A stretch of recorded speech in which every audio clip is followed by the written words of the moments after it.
أشهد أن لا إله إلا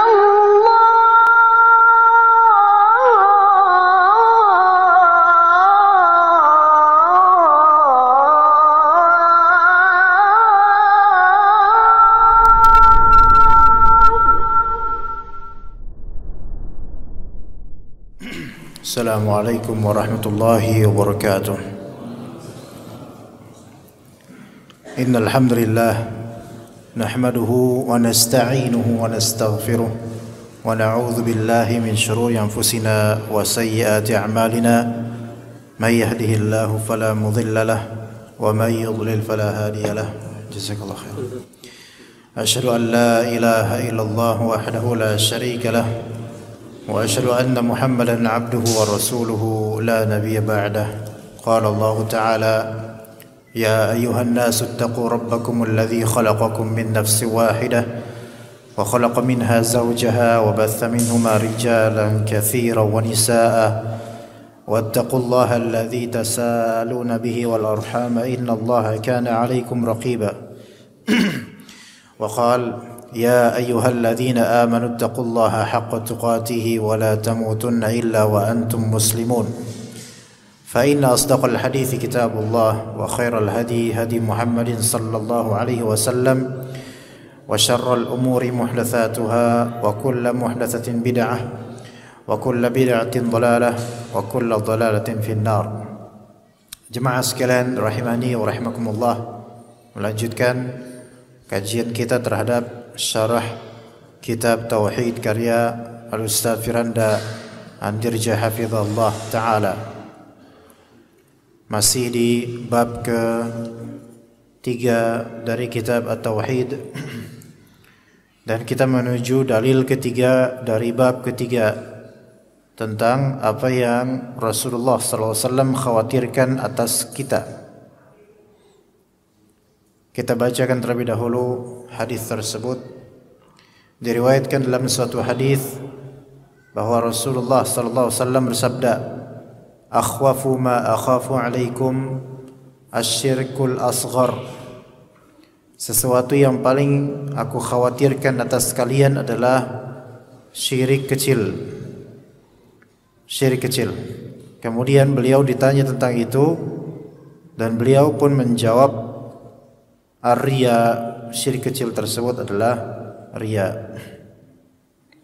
Jadi sesuatu yang paling Rasulullah SAW khawatirkan atas kita kaum muslimin secara keumuman dan juga secara individual, yaitu riya, syirik kecil. Maka pada malam hari ini insyaallah kita akan membahas tentang salah satu atau permasalahan terbesar dari syirik kecil, yaitu riya. Dikatakan oleh Al-Ustaz Hafizullah, hadis ini kembali mengingatkan kepada kita agar selalu khawatir dan waspada dari terjerumus ke dalam kesyirikan. Jika Rasulullah SAW telah mengkhawatirkan atas para sahabatnya yang mulia, lalu bagaimana lagi atas kita? Ya, ini menjadi bukti bahwasanya syirik sekecil apapun namanya itu tidak boleh dianggap sebagai hal yang lumrah, biasa, tidak begitu penting untuk diwaspadai atau hanya sebatas materi pelajaran. Melainkan harus betul-betul kita perhatikan, ya, agar kita tidak terjerumus padanya, karena ini dikhawatirkan oleh Rasulullah SAW. Lanjutan dari hadis ini itu sabda Nabi SAW. Hadis ini diriwayatkan oleh Imam Ahmad. Yaqulullahu azza wa jalla lahum yaumal qiyamah idza juziya an-nasu bi a'malihim. Allah Ta'ala kelak akan berkata kepada mereka para pelaku riya nanti ketika di hari pembalasan. Allah akan berkata kepada para pelaku riya, idhabu ila alladhina kuntum tura'una fid dunya fanzuru hal tajiduna indahum jazaa. Ya, idhabu, kalian yang waktu di dunia biasa berbuat riya dalam beramal, pergi sekarang kalian pada hari kiamat ini, pada hari pembalasan amal, kalian pergilah ke siapa? Ilal ladzina kuntum tura'una fid dunya, yaitu kepada orang-orang yang dahulu kalian caper pada mereka. Ya. Caper, cari perhatian dan cari pujian dari mereka. Ya, sekarang pergi ke individu-individu tersebut. Entah itu presiden atau pejabat, cari perhatian sama pejabat, atau cari perhatian sama keumuman masyarakat, atau cari perhatian pada lawan jenis, memperbagus amalnya agar lawan jenis tertarik padanya. Kalau dia wafat dalam keadaan tidak bertaubat dan Allah belum mengampuninya, maka nanti dia akan diseru oleh Allah Ta'ala, idhabu ilal ladzina kuntum tura'una fid dunya, pergi kalian ke pihak yang selama di dunia kalian itu cari perhatian dalam beramal terhadap mereka. Ya.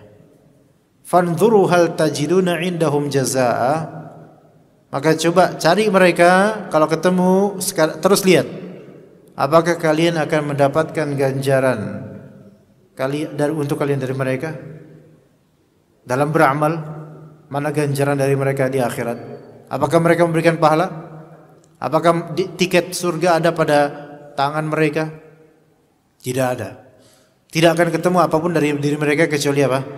Kecuali mereka pun adalah makhluk-makhluk rendah yang membutuhkan rahmat Allah Ta'ala juga seperti kita.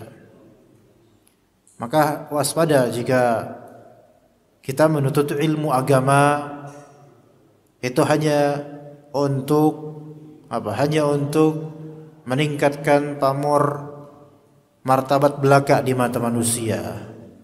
Kita menghafal Al-Quran hanya agar disebut hafiz, hanya agar disebut suaranya bagus atau ditunjuk oleh jemari-jemari masyarakat. Kalau tujuannya itu, berarti kan ini sama dengan apa? Mencari pujian, mencari ridha mereka di dunia. Maka di akhirat nanti Allah Ta'ala akan menyuruh orang-orang seperti ini agar cari itu orang yang dulu menjadi objek cari perhatianmu, dan lihat apakah mereka punya pahala untuk dihibahkan kepadamu karena capernya kamu di dunia. Maka enggak ada.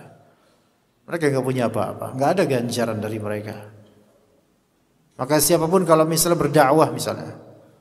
berdakwah untuk cari perhatian manusia, untuk menyuburkan selera masyarakat walaupun di jalan yang batil, untuk melariskan dagangan ilmunya belaka agar diridhai manusia, yang haram dihalalkan karena masyarakat menganggapnya halal sehingga tidak berani mengatakannya haram. Karena apa? Kalau saya bilang haram maka tidak laku lagi saya. Maka di sini mencari apa? Mencari ridha manusia. Ya. Maka yang seperti ini kalau tidak bertaubat kepada Allah dan Allah tidak mengampuninya, maka akan diperlakukan seperti ini. Cari itu mad'umu, masyarakatmu yang dahulu engkau cari dunia dari mereka, maka apakah kau mendapatkan di akhirat ini balasan dan ganjaran dari orang-orang yang semasa hidupmu kamu caper padanya? Ternyata enggak. Kemudian dikatakan oleh Al-Ustaz Hafizullah, hadis ini juga menyatakan dengan jelas bahwa syirik ada dua jenis, yaitu syirik besar dan syirik kecil. Syirik besar dan syirik kecil. Nanti insyaallah akan ada pembahasan juga insyaallah di majelis kita ini, perbedaan antara syirik besar dan syirik kecil yang wajib dihafal, harus dihafal oleh kita, minimal diingat terus di benak, walaupun tidak menulisnya tapi diingat terus. Maka apakah yang dimaksud dengan syirik kecil? Apa yang dimaksud dengan syirik kecil? Sebagian ulama mendefinisikan syirik kecil dengan definisi yang terlalu luas cakupannya. Ada definisi yang terlalu luas, ya, yaitu di antaranya perkataan As-Sa'di, dan definisi terlalu luas, terlalu mujmal, terlalu global. Seluruh perkataan dan perbuatan yang mengantarkan kepada syirik besar. Ini definisi syirik kecil menurut beberapa ulama, seluruh perkataan lisan atau perbuatan badan yang mengantarkan kepada syirik besar ini terlalu mujmal, ya, terlalu bersayap, ya, terlalu global. Seluruh perkataan atau perbuatan yang mengantarkan kepada syirik besar ini terlalu global. Nanti insyaallah akan dipilih yang insyaallah lebih baik insyaallah. Kemudian dikatakan oleh Al-Ustaz Hafizahullah, definisi ini dikritik oleh sebagian ulama. Kenapa? Karena ada perkara-perkara yang bisa mengantarkan kepada syirik besar, namun ia bukan merupakan syirik kecil. Ada perkara-perkara yang bisa mengantarkan kepada syirik besar, tapi perkara-perkara tersebut walaupun mengantarkan kepada syirik besar, dia bukan termasuk syirik kecil, bukan. Contoh apa? Tawassul dengan zat orang-orang saleh. Tawassul dengan zat orang-orang saleh. Maka ini mengantarkan kepada syirik besar, tapi ia bukan syirik kecil. Ya, contoh lainnya, berdoa kepada Allah di kuburan orang saleh. Berdoa minta kepada Allah, tapi doanya mengkhususkan pendoanya di mana? Kuburan orang saleh. Al-muhim di kuburan lah pokoknya gitu. Apakah ini syirik besar? Tidak, tapi mengantarkan kepada syirik besar. Apakah ini syirik kecil? Bukan. Ini bukan syirik kecil. Ini kebid'ahan. Ingat, bid'ah dengan syirik itu ada perbedaan. Bid'ah dengan kesyirikan ada perbedaan. Ya. Maka berdoa, mengkhususkan berdoa kepada Allah di kuburan orang saleh, minta dagangannya laris, mintanya sama Allah. Betul, dia minta sama Allah. Iya. Paham di sini, ikhwan? Mintanya sama Allah. Tapi karena diajarkan oleh guru-gurunya, kalau kamu minta di kuburan wali ini lebih mustajab, maka datanglah dia ke kuburan sang alim fulan, karena kekiaiannya, kesalehannya semasa hidup. Kemudian dia minta sama Allah di kuburan tersebut, ya Allah, saya baru buka usaha, lancarkanlah rezeki saya. Allahumma arzuqni, misalnya, rizqan thayyiba. Khusus dia doa itu di kuburan fulan yang saleh ini, yang semasa hidup saleh. Maka ini apa? Bid'ah. Bid'ahnya di mana? Bid'ahnya di keyakinan dia bahwa saya berdoa di kuburan orang saleh lebih mustajab. Di situ kebid'ahan dari segi keyakinan yang menjulurkan kepada kebid'ahan perbuatan, yaitu apa? Mengkhususkan doa di kuburan orang saleh walaupun mintanya kepada Allah Ta'ala, mintanya kepada Allah. Taib, apakah bid'ah itu terima oleh Allah? Tidak. Kata Nabi SAW, man amila amalan laisa alaihi amruna fahuwa radd. Barang siapa yang melakukan suatu amalan yang tidak ada urusannya dengan agama kami, tidak ada perintahnya dengan agama kami, maka dia tertolak amalan tersebut. Maka doa tersebut tidak diterima oleh Allah Subhanahu wa taala. Kalau ternyata dagangannya laris, itu mungkin ada faktor lain. Mungkin dia pernah berdoa di tempat lain yang bukan merupakan kebid'ahan, atau mungkin doa orang tuanya, atau mungkin dia punya kebaikan kemudian didoakan oleh orang-orang dan seterusnya. Al-muhim yang di kuburan tersebut merupakan amal bid'ah. Lalu apa korelasi berdoa di kuburan orang saleh walaupun minta sama Allah? Korelasinya dan nyambungnya dengan syirik akbar itu apa? Nyambungnya adalah bahwasanya kebid'ahan ini walaupun bukan syirik kecil, tetapi bisa mengantarkan kepada syirik besar. Bagaimana stepnya? Justru disitulah stepnya syaitan. Syaitan menghembuskan dan membisikkan kebid'ahan terlebih dahulu yang lebih ringan. Biarin dia mintanya sama Allah, tapi ayo kita gelitikin dia supaya dia doanya di kuburan orang saleh. Bukan mendoakan mayit, bukan, tapi minta sama Allah, tapi mintanya di kuburan orang saleh. Seolah-olah kuburan ini wasilah untuk lebih mempermudah istijabah, dijawabnya doa. Maka akan terjadi khutuwat as-syaitan, ya, langkah-langkah syaitan. Nanti perlahan-lahan syaitan mulai akan merasuki pemikirannya. Ini orang yang di dalam kuburan orang saleh. Maka Kenapa tidak antum lakukan melalui jalur orang saleh? Antum minta sama orang saleh ini untuk diwasilahkan kepada Allah Ta'ala. Maka mulai kemudian tergelitik dia, apalagi kalau ternyata teman-temannya melakukannya, ditambah guru-gurunya menganjurkannya. Minta sama Syekh Fulan sebagai wasilah saja, perantara saja, bukan kita bukan minta sama mayitnya, tapi minta sama Allah, tapi melalui mayit ini. Itu syubhatnya. Maka apa yang terjadi kemudian? Mulai kemudian mungkin pakai tawasul. Wahai Syekh Fulan, berikan syafaat kepada kami di hadapan Allah agar dagangan kami lancar, agar rezeki kami lancar. Mulai itu. Terjadilah kemudian syirik apa? Syirik besar. Lebih kemudian makin besarnya syaitan kemudian menggugah hati pendoa ini yang dari awalnya hanya bid'ah, mulai syirik besar, makin besar lagi syiriknya dengan mengatakan, dengan apa? Dengan meminta langsung kepada dia, wahai Syekh Fulan, kami minta rezeki dari engkau yang mengatur. Itu ujung-ujungnya sampai ke hal tersebut, paganisme, pemberhalaan wali-wali keramat melalui kuburan-kuburan keramat. Iya, itu yang dikhawatirkan oleh siapa? Nabi Ibrahim alaihissalam. Wajnubni wa baniya an na'budal asnam. Ya Allah, jauhkanlah diriku dan juga keturunanku dari menyembah berhala, dari apa? Agama paganisme. Maka semua agama selain Islam telah terjadi pada semua agama paganisme.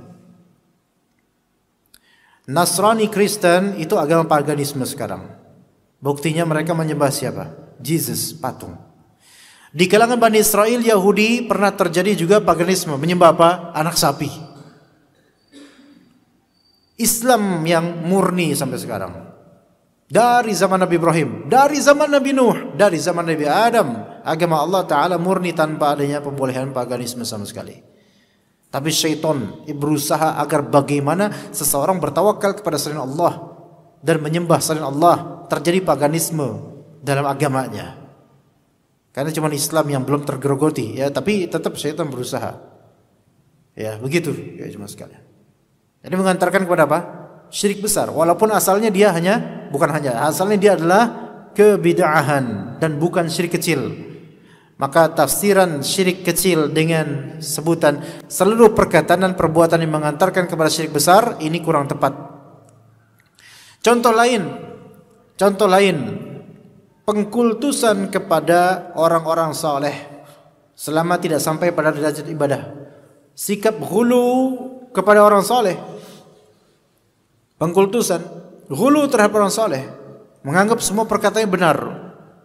Kalau menyelisih perkataan orang saleh ini, maka Anda dipertanyakan keislamannya atau bahkan dipertanyakan manhajnya. Maka ini ghulu dan tatarruf, berlebihan dalam menganggap saleh ini seorang yang saleh. Hal ini apa? Apakah ini syirik kecil? Bukan. Ini adalah ghulu dan ini kemaksiatan. Tapi apakah bisa mengantarkan kepada syirik besar? Iya, bisa mengantarkan kepada syirik besar, bisa sampai apa-apa dia sampai ke derajat penyembahan terhadapnya. Ya, itu bisa. Yang semuanya bukanlah bentuk kesyirikan, walau semuanya adalah bentuk kebid'ahan yang dapat mengantarkan seseorang terjerumus ke dalam syirik besar.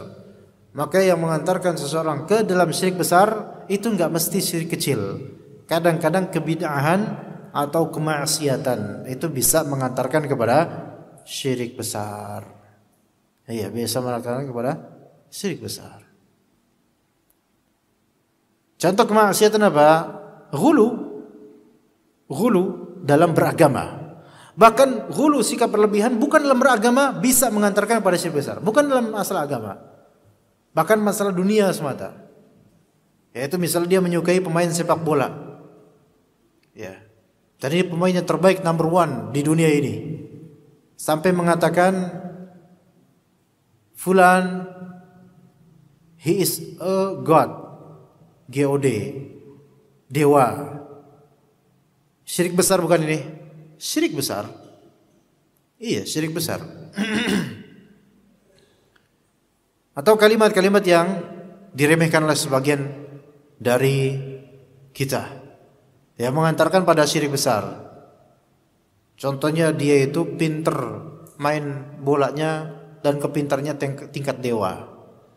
Jadi kalimat syirik besar, level dewa, tingkat dewa. Karena ajaran kedewaan itu ajaran kufur dan syirik besar. Maka hati-hati dengan kalimat tersebut. Ya.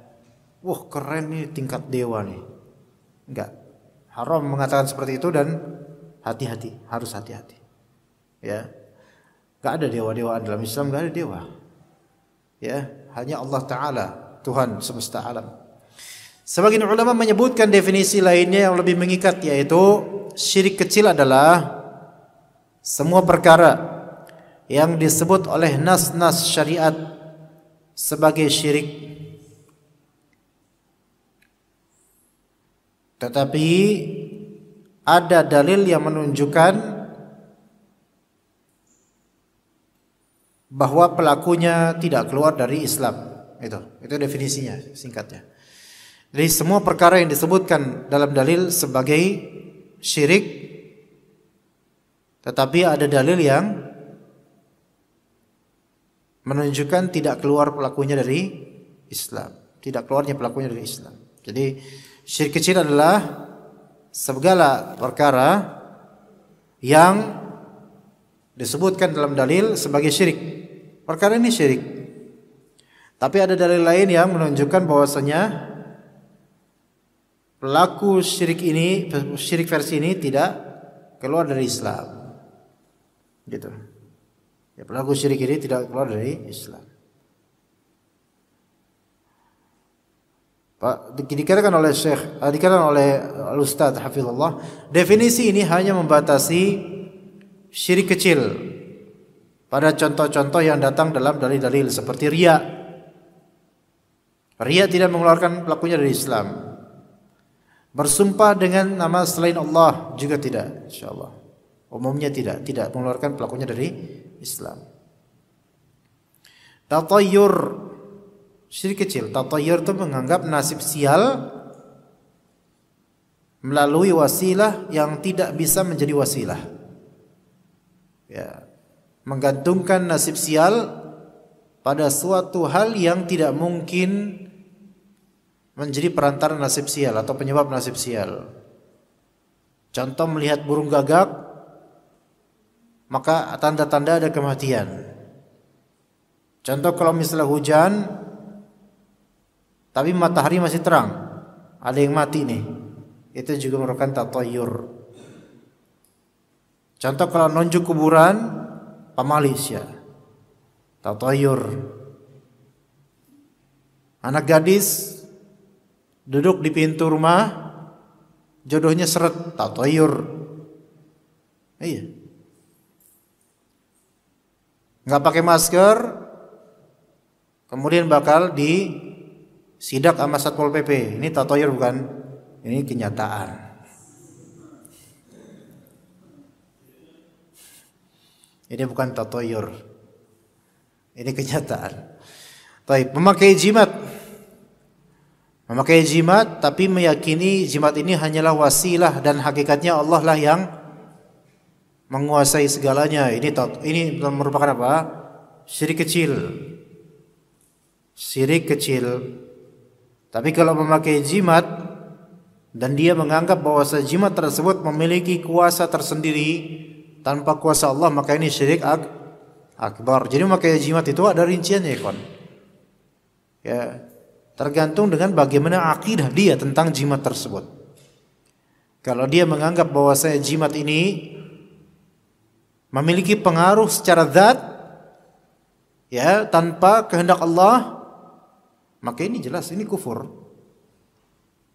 Tapi kalau dia pakai jimat ini mungkin sebagai pelindung atau apa, tapi dia meyakini Allah yang melindungi, cuman wasilahnya jimat ini, maka ini syirik apa?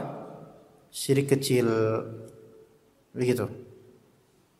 Dan mengatakan dia, dan contoh tadi udah riya, syirik kecil itu riya contohnya. Ya, sum'ah juga.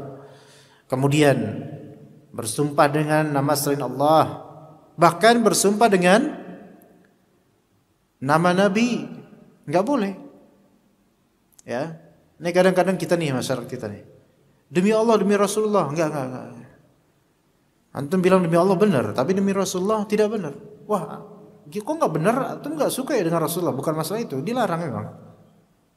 Kata Nabi SAW, man halafa bi ghairillahi faqad kafara aw asyrak. Barang siapa yang bersumpah dengan selain nama Allah atau sifatnya, maka dia telah kufur atau berbuat syirik dengan sumpahnya itu. Maka enggak boleh. Ini umum, mau nama nabi, mau nama malaikat, apalagi nama yang lebih rendah dari itu. Nama bapaknya misalnya. Demi, lafal demi di sini maksudnya adalah sumpah, bukan demi dalam artian untuk ya. Beda ya kalau di bahasa kita ya. Ya. Misalnya saya berjuang demi menafkahi anak istri misalnya. Lah ini bukan sumpah ini. Demi di sini untuk, dalam rangka ya. Saya mendanai masjid demi tertegakkannya salat di masjid ini. Ini bukan sumpah. Maka demi, kalau pakai sumpah, untuk sumpah, lihat apa konten sumpahnya. Lihat apa namanya yang disumpahkan dengannya, yaitu apa. Kalau nama Allah atau sifat Allah maka bukan syirik, nggak masalah. Tapi kalau misalnya selain nama Allah atau selain sifat Allah, maka tidak boleh. Walaupun demi Nabi, demi Muhammad, begitu, nggak boleh. Walaupun disandingkan demi Allah, demi Rasulullah, nggak boleh. Demi Allah saja cukup. Tapi bagaimana kalau misalnya sumpah dengan Al-Quran, demi Al-Quran, demi Al-Quran, maka jawabannya adalah dirinci maksud antum Al-Quran itu apa. Kalau demi Al-Quran maksudnya, demi Al-Quran, saya akan minum ini, atau demi Al-Quran saya begini. Kalau maksud antum Al-Quran di sini adalah kalam Allah, perkataan Allah, maka boleh, karena itu adalah sifat Allah Subhanahu wa taala. Tapi kalau maksud antum demi Al-Quran, yaitu demi cetakan mushaf, maksud antum itu, maka enggak boleh. Ya. Kenapa begitu? Karena kalau antum katakan Al-Quran maksudnya adalah kalamullah, maka ini bukan makhluk, melainkan inilah di antara sifat Allah Ta'ala yang mulia. Tapi kalau maksud antum demi Al-Quran adalah demi cetakan terbaru dari ini, demi cetakan ini, mushaf ini demi cetakan, bukan demi kalam Allahnya, maka ini sama dengan demi mushaf namanya. Maka itu tidak boleh. Demi mushaf itu demi covernya atau demi cetakannya, maka itu tidak boleh. Ya, tapi kalau antum bilang demi Al-Quran atau demi kalam Allah, maka boleh. Supaya itu rinciannya jemaah, supaya terhindar dari kesyirikan. Kemudian yang tadi kita sebutkan apa? Tatayyur. Udah ya, tatayyur, menganggap atau menisbatkan nasib sial, mengaitkan nasib sial kepada sesuatu yang tidak ada kaitan dengannya. Iya. Coba apa kaitannya antara unyeng-unyengnya ada dua dengan kenakalan, coba. Kan dulu apa di sini apa namanya? User apa? Apa ya namanya? Ubun-ubun tah. User. Itu kalau orang barat bacanya bukan user gitu aja. Apa ya, user-usernya dua tuh, apa namanya? Ini aja apa ya? Ya gitulah pokoknya, ya. Ini bandel nih anak nih kalau udah gede nih. Itu nggak boleh seperti itu. Selain itu mendoakan kejelekan juga buat anak itu. Kalau user-usernya cuma atau istiqomah dia kayak ini, nggak bandel. Ntar kalau yang botak gimana? Yang gundul tuh, nggak ada user-usernya tuh. Bandel apa nggak tahu kan. Jadi nggak boleh seperti itu. Menisbatkan sesuatu nasib sial kepada sesuatu yang nggak ada kaitannya apa. Hubungan ini dengan masa depan apa, ikhwan? Nggak masuk akal, nggak masuk logika. Ya. Jadi tatayyur itu kalau misalnya tidak masuk logika, ya, dan tidak ada basic penjelasan saintifiknya, maka mardud, tertolak. Iya, begitu. Kemudian memakai jimat, rinciannya tadi sudah kita sebutkan. Dan mengatakan atas kehendak Allah dan kehendakmu, itu juga tidak boleh. Itu masuk dalam syirik kecil. Ya. Ini semua atas kehendak Allah dan kehendakmu. Di mana sisi syirik kecilnya? Penyamarataan dengan lafal dan. Ini atas kehendak Allah dan kehendakmu. Tapi kalau antum bilang ini atas kehendak Allah kemudian kehendakmu, maka ini boleh. Ya, ini boleh. Kata Ustaz di sini pendapat ini lebih kuat dan lebih sesuai dengan kaidah. Inilah pendapat yang dipilih oleh Komite Fatwa Tetap Arab Saudi, Fatwa Lajnah Daimah. Sebagian ulama membagi syirik menjadi ketiga. Ada tiga, menjadi tiga. Dan jenis ketiganya adalah syirik khafi. Jadi ada ulama yang membedakan syirik jadi tiga, ditafrik jadi tiga, diklasifikasi jadi tiga. Pertama syirik akbar, kedua syirik asghar, ketiga syirik khafi, terselubung, syirik yang samar. Tetapi yang benar adalah bahwasanya syirik khafi adalah sifat yang dapat ditemukan baik dalam syirik besar atau syirik kecil. Intinya syirik khafi itu syirik yang samar, dan syirik khafi itu tidak mesti syirik kecil. Karena khafi artinya samar. Ada syirik yang samar bagi sebagian orang, padahal itu syirik besar dan kufur besar. Bisa karena jahilnya orang itu, jadi samar buat dia, nggak paham. Contohnya apa? Ya contohnya sebenarnya minta-minta sama orang yang dikubur. Ini syirik khafi bagi banyak jemaah-jemaah yang diajarin sama guru-gurunya supaya minta tawasul sama penghuni kubur. Ini syirik akbar. Tapi sekaligus syirik yang samar bagi jemaah ini. Kenapa samar? Karena jadi syubhat buat mereka dan mereka nggak paham. Kalau kita bilang ini syirik, mereka ngamuk. Karena mentalnya seperti itu, ditanamkannya seperti itu. Ditanamkannya seperti itu. Ditanamkannya bukan ilmu dan dalil, bukan. Ilmu, dalil dan bagaimana salaf kita, bukan. Ditanamkannya adalah pokoknya yang kiai bilang itu yang benar. Itu tanamannya kayak gitu. Maka siapa yang menanamkan kepada murid untuk taklid buta, maka murid itu seperti binatang yang buta, kholas. Apa arti taklid buta, ikhwan? Taklid itu berasal dari kata qiladah. Qiladah apa itu? Kalung, ya. Qiladah, kalung. Maka taklid itu ibarat apa? Di leher antum ada kalung, dan kemana kalung tersebut diseret, ke situlah antum akan mengarah. Kayak gitu. Udah kayak gitu buta lagi. Gimana coba? Kalau diajarkan seperti itu dan kemudian dipropagandakan bahwasanya kalau antum ikut Habib Fulan, selamat antum. Enggak usah tanya dalil. Ya. Diam antum, enggak usah tanya dalil. Antum mau ikut zuriat Nabi enggak? Masuk surga kan antum? Antum tanya dalil dimarahin. Antum kritik sedikit, Ustaz Afwan Beb ini kan syirik ya. Nabi melarang. Anak keturunan Nabi, antum mau apa? Mau apa antum? Kunci surga di anak. Itu dalam secara eksplisit sebenarnya kayak gitu. Akhirnya terbitlah murid-murid yang tercekoki dengan sikap seperti itu mentalnya. Tidak bermental untuk melihat, menelaah kepada dalil, tidak edukatif. Tapi seperti kuda yang dipaksa untuk pakai apa namanya? Atau seperti kerbau yang harus dicokok ini.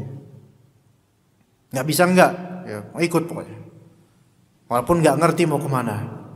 Itu muskilah. Ya.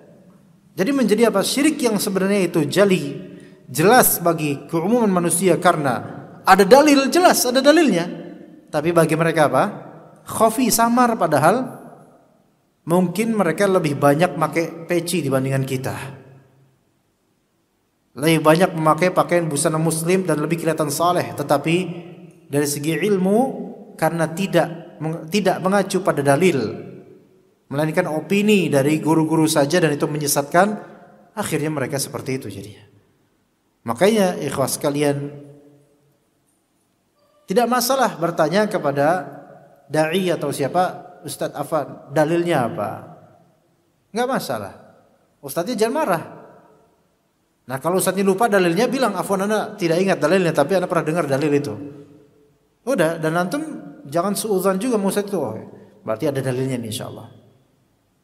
Tapi kalau dari awal, Ustadz afwan apa dalilnya? Antum ngapain nanya ada dalil? Antum nggak percaya mana? Ya, jangan seperti itu. Ya begitu. Nah kemudian, adapun perbedaan antara syirik besar dan syirik kecil. Nah ini penting.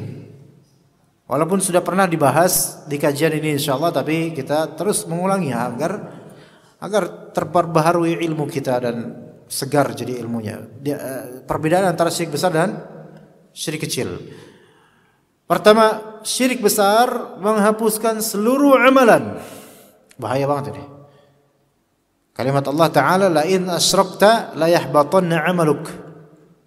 Kalau misalnya kau berbuat syirik, maksud syirik besar, maka pasti akan hangus semua pahala, semua amalanmu. Nauzubillah min dzalik. Ini ancaman syirik besar menghapus seluruh amalan. Ajib. Hatta kita orang sebaik apapun ikhwan, sedekah di mana-mana, ketika melakukan syirik besar, maka terancam hangus itu amalan semua yang dari masa muda sampai tua.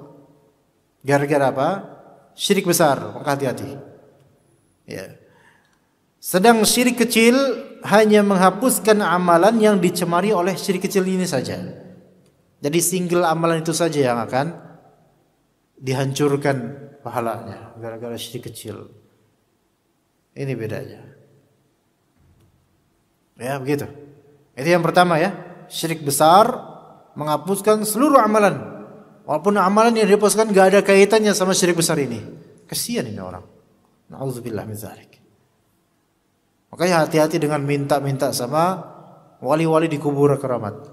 Bahkan bukan minta-minta kepada walinya.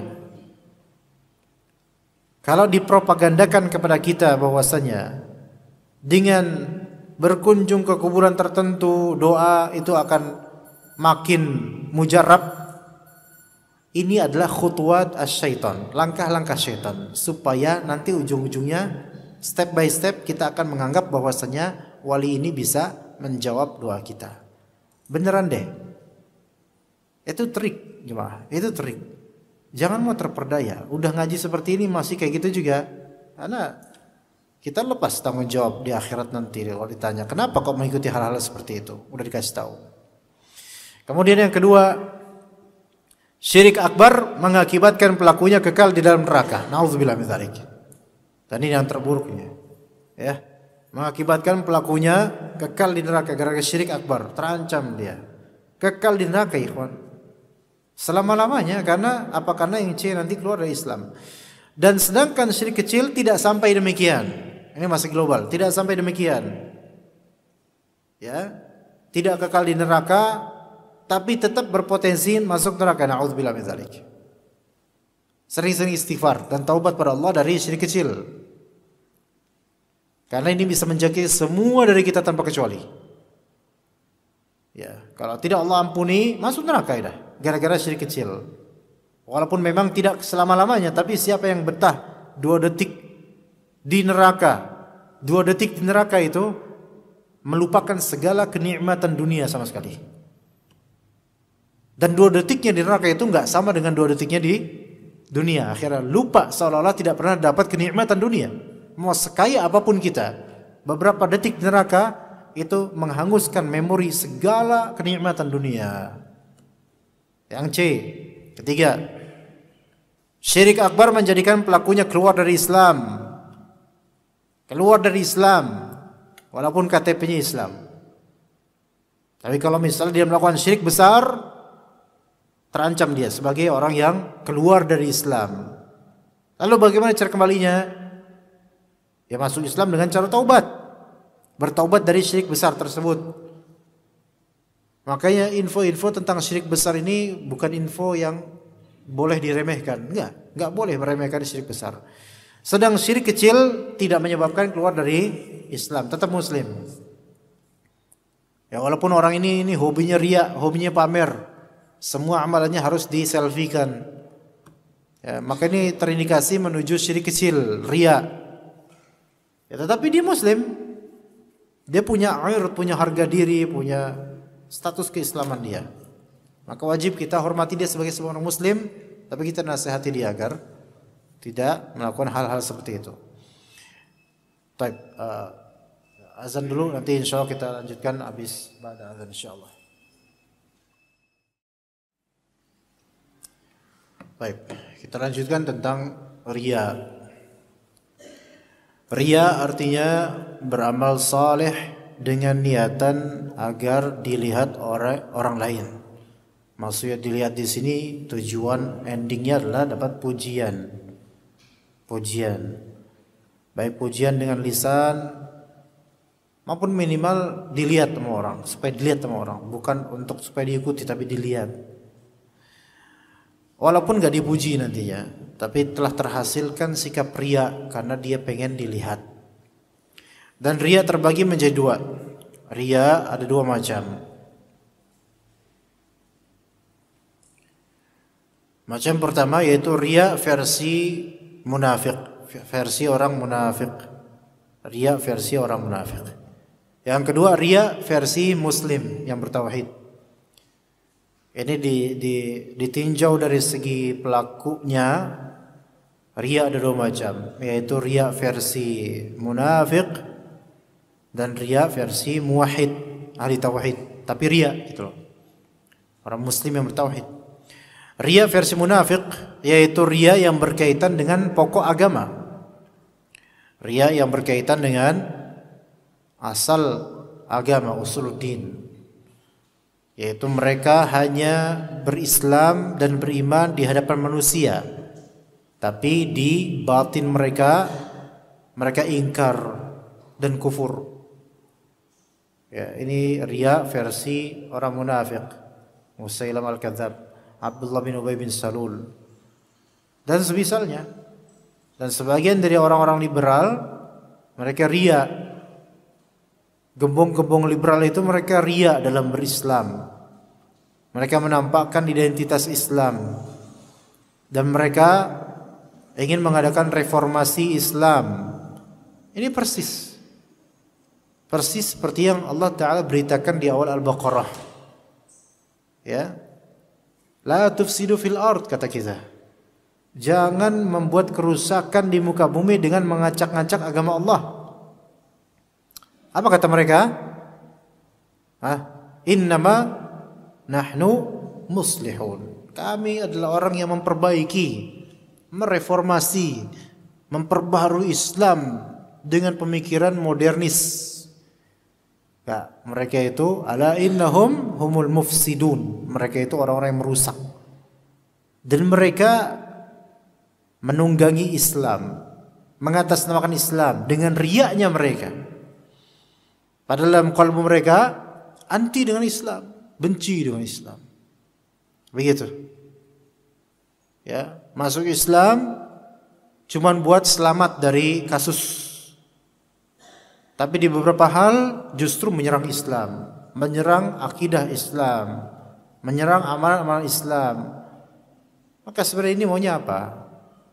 Mau jadi orang munafik yang pura-pura masuk Islam seperti beberapa orang munafik di kalangan Yahudi di zaman Nabi SAW, atau mau tulus masuk Islam? Ya begitu. Itu yang pertama ya.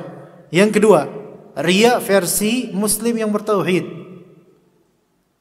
Ya ini yang disebut dalam beberapa hadis. Seperti seseorang yang memperbagus salatnya, memperbanyak sedekahnya, memperindah bacaan Qur'annya, memperbagus ceramahnya, atau amal lain supaya manusia melihatnya, ya, supaya manusia yang melihatnya dapat memuji dia. Ya.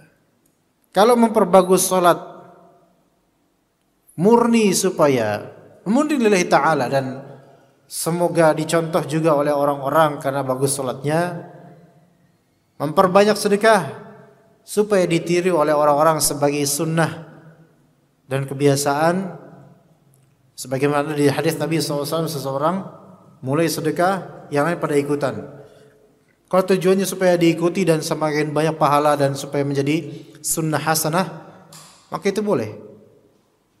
Atau memperindah bacaan Al-Quran supaya orang-orang dapat hidayah, bukan supaya dipuji, bukan. Atau memperbagus ceramah untuk mempermudah masuknya ilmu ke kalbu, nah itu nggak masalah. Iya, jangan karena khawatir ria kemudian sholatnya dijelek-jelekin, matuk-matuk sholatnya kayak ayam matuk beras. Kemudian demi menghindari dia nggak mau sedekah, jadi orang yang afrit, mendit, bakhil, pelit.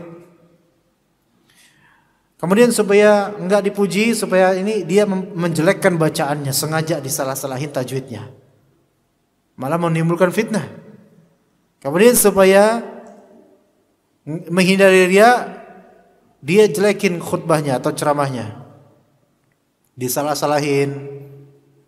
Ini malah justru syaitan menang di sini. Maka mana yang terbaik adalah liyabluwakum ayyukum ahsanu amala, yaitu siapa yang terbaik amalannya, itu yang paling bagus. Yaitu dengan apa? Ikhlas, tetap ikhlas, dan perbaiki amal sesuai sunnah. Udah gitu aja. Dan kita kan diperintahkan untuk memperbagus sholat, ya. Iya. Memperbaiki sedekah? Iya. Diperintahkan nggak untuk memperindah bacaan Quran? Iya. Diperintahkan untuk memperbagus akhlak kita dalam ceramah? Iya. Khutbahnya bagus, baik. Iya, diperintahkan begitu. Supaya masuk ilmu gitu kan. Jadi janganlah kita berlari dari suatu amalan yang diperintahkan oleh Allah dan Rasulnya demi menghindari riya, jangan. Karena syaitan akan menang. Tetap ikhlas dan istiqamah, hindari riya. Nah, yang dua ini, yaitu riya seorang muslim bertauhid, itu dikategorikan jadi 4. Ditinjau dari posisi riyanya di mana. Ini penting ikhwan, ini penting. Ilmu yang sangat penting. Ditinjau dari posisi riyanya. Kalau orang munafik itu riya dari awal sampai akhir, karena dia riya masuk Islam supaya dilihat orang, oh dia muslim sekarang. Enggak, sekarang beda. Ini muslim, memang muslim dia, dan dia berbuat riya dalam beberapa amalannya. Maka kondisi seperti ini kondisi kekitaan jemaah. Maka dengarkan. Ada 4 kategori. Ditinjau dari apa? Posisi riyanya, kapan? Yang pertama, riya yang sudah menyertai sejak awal suatu amalan. Jadi dari awal niatannya memang untuk dipuji. Dari awal tuh. Sebelum salat, sebelum dakwah, sebelum umrah, sebelum haji, sebelum sedekah, dan atau ibadah lainnya. Itu memang sudah termaktub di hatinya, pengen dilihat, pengen dipuji gitu. Ya. Ini memang supaya meraih pujian orang. Maka amalannya terhapus secara total dari awal sampai akhir. Karena akarnya sudah busuk. Karena akarnya sudah busuk, sudah rusak, hancur. Ya. Kalau dari awal gitu ya. Ya, ini berarti posisi riyanya di mana? Dari awal, dari niatan pertama. Maka tidak sah, bahkan sholatnya tidak sah. Tidak sah sholatnya. Tidak sah sholatnya. Iya. Kalau dia memang niat dari awal sholat supaya apa? Supaya dipandang calon mertua misalnya. Supaya dipandang oleh apa istilahnya? Gebetan.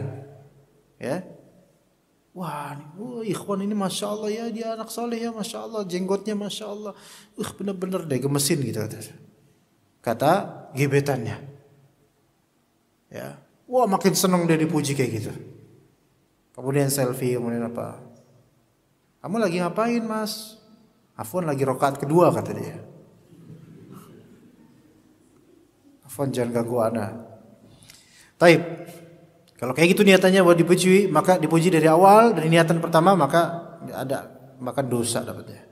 Yang kedua, dari segi posisi apa? Riya yang menyerang di tengah ibadah, lagi di tengah-tengah ibadah. Ya. Di tengah-tengah ibadah. Ini posisi tengah nih, lagi ibadah riya. Namun ia berusaha melawan dan mengusir riya tersebut. Berusaha bertahan dengan keikhlasan. Ada godaan dari setan supaya, tahu nggak lu dilihat tuh belakang tuh liatin tuh. Tahu nggak si marfu'ah ada di balik tirai, tahu nggak? Dia hadir di kajian ini, ya. Sebentar ya, ana lanjut dulu bentar ini, karena ini penting ya. Kemudian berusaha untuk apa? Jangan, udah, astagfirullahaladzim, ya. A'udzubillahi minasyaitonirrajim. Ya, jika ia berhasil, maka amalnya selamat. Bahkan bisa jadi ia mendapatkan pahala tambahan karena telah berusaha melawan rintangan yang luar biasa tersebut. Kadang-kadang terbitan ria itu kalau dilawan malah antum dapat pahala tambahan. Itu yang posisi kedua. Posisi ketiga sama, tapi treatmentnya beda. Posisi ketiga, riaknya menyerang di tengah ibadah, kayak posisi kedua. Cuma tidak berhasil ditolak, di-receive, diterima riaknya, malah dinikmati lagi tengah-tengah ibadah. Maka sebagian ulama memandang begini, jika amalnya merupakan satu kesatuan, kayak sholat satu paket, yang rakaat pertama berkaitan dengan rakaat berikutnya, maka amalnya gugur secara keseluruhan. Sebagian ulama lain berpendapat bahwa amalnya tetap berpahala karena ia diawali dengan keikhlasan. Ini yang lebih tepat insyaallah. Tapi bagian riaknya yang dia terima, bagian riaknya itu berdosa dan tidak berpahala. Tapi bagian awal yang dia masih ikhlas itu tetap dapat pahala. Begitu. Ya. Contoh dia sedekah.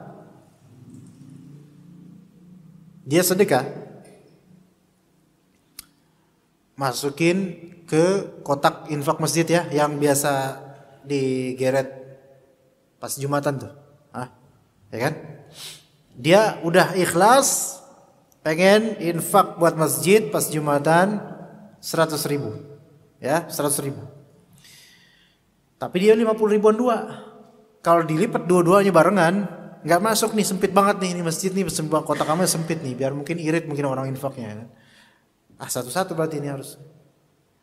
50.000 pertama ikhlas, tek gitu. 50.000 kedua mau gini, dilihat di sini. Ada Bapak Fulan nih punya gadis cakep nih. Maka dia sodorin dikit ke depan supaya kelihatan. Ria, nggak berhasil dia menahan ria itu. Maka menurut sebagian ulama dan yang tepat adalah 50.000 pertama diterima gak amalannya? Diterima amalannya. 50.000 kedua gak diterima, setengah-setengah. 50.000 kedua dosa, gak diterima amalannya. Itu ria yang model 3, posisi ketiga yaitu di tengah ibadah dan gak bisa ditolak sama dia, gak bisa ditolak. Malah dia nikmati ria tersebut sambil berandai-andai. Duh, kayak dia ngeliatin saya nih. Ajaibnya, lucunya, objek riaknya itu enggak dilihat dia. Jadi pahala enggak dapat, murka Allah yang didapat, ridho manusia juga enggak dapat. Itu tuh enggak enaknya riak tuh, ya. Riak yang keempat, nah ini terakhir. Posisinya muncul setelah amal selesai. Amal udah selesai, baru riak muncul tuh. Seperti dengan memamerkan amal solehnya untuk meraih pujian orang lain. Udah selesai amalnya. Dia tulis lagi, dia ceritakan lagi dan seterusnya. Tapi tujuannya apa? Supaya dapat pujian dari orang. Saya ini mas, hijrah itu sejak bertahun-tahun lalu. Senior, udah senior nih. Antum kalau ngelihat orang kayak gini, kayak sengaja gitu mancing-mancing supaya dianggap senior hijrahnya. Antum tanya aja, antum waktu itu hijrah ke Habasyah apa ke Yathrib? Tanya gitu. Iya. Ya. Memamerkan bukan sebatas mengkhabarkan untuk mungkin kebaikan dan dicontoh, enggak, tapi supaya dianggap apa? Senior. Padahal udah berlalu lama, tapi dia ceritakan kehebatannya dulu. Hijrah awal-awal. Supaya dipuji, supaya dianggap senior. Riya jenis ini adalah dosa besar tersendiri. Namun ia tidak mempengaruhi pahala amal yang dipamerkan yang telah berlalu. Enggak, insyaallah enggak. Cuma Ibnu Qayyim mengatakan dalam kitab Al-Wabil As-Sayyib berpendapat bahwa amal yang dipamerkan tetap saja bisa gugur, berpotensi gugur meskipun riyanya muncul setelah beramal. Hati-hati juga yang ini. Ya, walaupun sebagian ulama mengatakan amalnya tetap sah, diterima oleh Allah dan riyanya dosa besar. Tapi sebagian ulama di antara Ibnu Qayyim mengatakan amal yang berlampau dan tetap kemudian dipamerkan supaya dipuji, ada kekhawatiran bakal hangus juga tuh amal karena boleh jadi riyanya dia didasari apa? Didasari ujub, dan ujub itu bisa menghanguskan amalan. Ya, na'udzubillah min dzalik. Semoga Allah taala hindarkan kita dari riya. Semoga yang sedikit ini bermanfaat untuk ana dan juga antum. Jazakumullahu khairal jazaa wa sallallahu ala nabiyina Muhammad wa ala alihi wa sahbihi ajma'in. Subhanakallahumma bihamdika asyhadu an la ilaha illa anta astaghfiruka wa atubu ilaik. Assalamualaikum warahmatullahi wabarakatuh.